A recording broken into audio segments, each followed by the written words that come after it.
আওয়ামী লীগের আমলে নির্বাচিত হওয়া বিএনপির কোনো মেয়র বা উপজেলা চেয়ারম্যানই দায়িত্ব পালন করতে পারেননি। তাদের কারাগারে কাটাতে হয়েছে কিংবা বরখাস্ত করে আওয়ামী লীগ নেতাদের সে জায়গায় বসানো হয়েছে। এমন নানান তিক্ত অভিজ্ঞতার কথা তুলে ধরে নেতাকর্মীদের উপজেলা নির্বাচন থেকে বিরত রাখার চেষ্টা করছে বিএনপি। দলটির নেতারা বলছেন, নির্বাচনের নামে প্রহসন প্রতারণা করা হচ্ছে। আরও জানাচ্ছেন জাহাঙ্গীর আকন্দ। জাতীয় নির্বাচনের পর উপজেলা নির্বাচনও বর্জন করছে জাতীয়তাবাদী দল বিএনপি, কিন্তু দলের সিদ্ধান্ত অমান্য করে উপজেলা নির্বাচনে প্রার্থী হয়েছেন অনেকেই।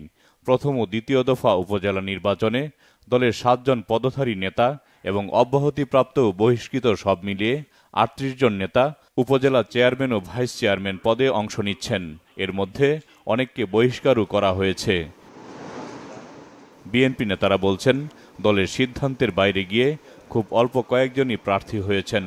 যারা নির্বাচনে প্রার্থী হচ্ছেন তাদের নির্বাচন থেকে সরে দাঁড়াতে আহ্বান জানানো হচ্ছে।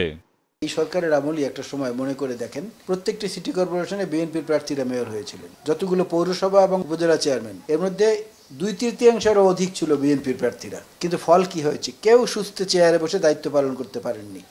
আপনার রাজশাহীর মেয়রকে গ্রেফতার করা হয়েছে, খুলনার মেয়রকে গ্রেফতার করা হয়েছে, সিলেটের মেয়রকে গ্রেফতার করা হয়েছে, গাজীপুরের মেয়রকে গ্রেফতার করে কারাগারে রাখতে রাখতে কারাগারে বসেই তিনি মারা গেছেন। মান্নান সাহেব, শুধুমাত্র কুমিল্লার সাক্কু সাহেব বাদে আর কাকে জেলখানায় না নেওয়া হয়েছে বলেন?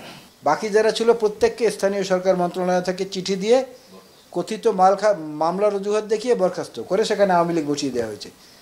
তাই যেই ফাঁসির কাস্টে ঝুলতে কি কেউ সাধে যায়? এই জন্য আমাদের নেতাকর্মীদের বলছি, তো দায়িত্ব পালন করতে দিবে না তোমাকে এই সরকার। তুমি মনে করো না তুমি স্বতন্ত্র নির্বাচিত হয়েছো, তুমি যে একবার বিএনপিতে নাম লিখিয়েছো এটাই তারা মনে রাখে। স্থানীয় সরকার নির্বাচন যেখানে ক্ষমতা পালাবদলের বিষয় নেই, সেখানে উপজেলা নির্বাচন কেন বর্জন করছে বিএনপি? এমন প্রশ্নে নিজেদের যুক্তি তুলে ধরেন দলটির নেতারা। বিএনপি উপজেলা নির্বাচনে যাবে কি যাবে না সেটা কিন্তু প্রশ্ন নয়। প্রশ্ন হচ্ছে যে নির্বাচন যদি সুষ্ঠু এবং নিরপেক্ষ না হয় তাহলে বিএনপি যাবে কি যাবে না, এটাই হচ্ছে সত্যিকারের।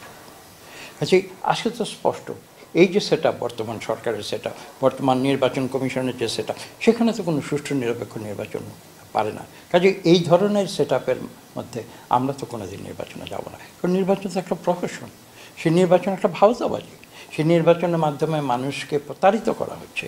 গণতন্ত্র ও দলের স্বার্থে শৃঙ্খলা মেনে চলতে নেতাকর্মীদের প্রতি আহ্বান জানান বিএনপি নেতারা। জাহাঙ্গীর আকন্দ, বাংলা ভিশন, ঢাকা।